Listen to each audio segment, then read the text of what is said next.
மூட நம்பிக்கை எல்லாம் வேணாண்டா வேணாண்டா அப்படின்னு சொன்னா நம்ம சொன்னா அதை வந்து ஏத்துக்க மாட்டானுங்க. கேட்டா நீ வந்து திராவிடம், நீ பெரியாரிஸ்ட், அம்பேத்கர் நம்ம கிட்ட சண்டைக்கு வருவானுங்க. ஆனா அவாக்கள் சொன்னா இவனுங்க திருந்துவானுங்களான்னு தெரியல.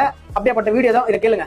இந்த தேங்காயை உடைக்கிறது, மாங்காயை உடைக்கிறது, 1008 தேங்காய், இதெல்லாம் யாரு கத்து கொடுத்தா, எங்கேன்னு வளர்ந்ததே தெரியல. அதனாலதான் இந்த காலத்து பிள்ளைகள் இந்த கேள்வி எல்லாம் கேட்டா நமக்கு பதில் சொல்ல தெரிய மாட்டேங்குது. ஏதாவது ஒரு சாஸ்திரத்துல 108 தேங்காயை உடைச்சா காரியம் நடக்கும்னு சொல்லியிருக்கேன், நான் ஒத்துக்கிறேன்.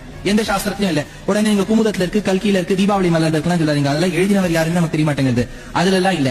அதே சமயத்துல பரிகாரம் ஒண்ணு கிடையவே கிடையாது ஜாதக சாஸ்திரத்துல. எங்க தாத்தா ஜாதகக்காரரா இருந்தார். இந்த பரிகாரம் பண்றது கிழக்காக இந்த வழக்கு ஏத்து, மேற்காக அந்த வழக்கு ஏத்து.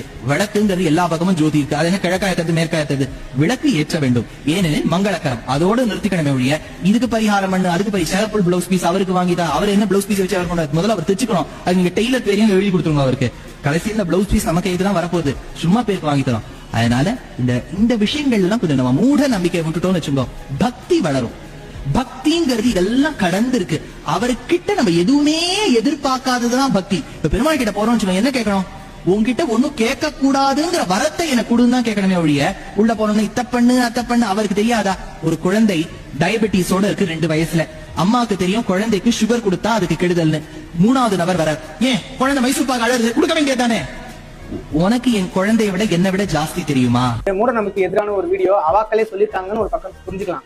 2வது நானா இந்த அவாக்கள்லாம் இருக்காங்க இல்லையா, இந்த பிராமணியம் பார்ப்பனர்கள்லாம், இவங்க எல்லாம் எப்படி காலத்துக்கு ஏத்த மாதிரி அவங்கள மாத்திக்கிறாங்க அப்படின்றது இது முக்கியமா புரிஞ்சுக்கணும். என்னன்னா பழைய காலத்துல வந்து நீங்க இதை பண்ணுங்க பரிகாரம் அப்படி அப்படின்னு சொல்லி அவங்க நம்மள வந்து மடை திருப்பி இருப்பாங்க, நம்மள பிரெயின் வாஷ் பண்ணிருப்பாங்க. இப்போ நிறைய பேர் வந்து திரும்பிட்டாங்க.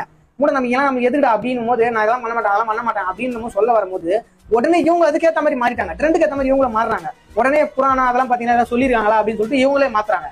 காலத்துக்கு ஏற்பா போல அவங்கள தக்க வச்சுக்கிறாங்க, மாத்திக்கிறாங்க. ஆனா நம்ம தான் இன்னும் அவங்க பேச்சை கேட்டுக்கிட்டு இன்னும் கடவுள் மூட நம்பிக்கை அப்படின்னு சொல்லிட்டு இன்னும் நம்மளே அழிச்சுக்கிட்டு இருக்கோம்.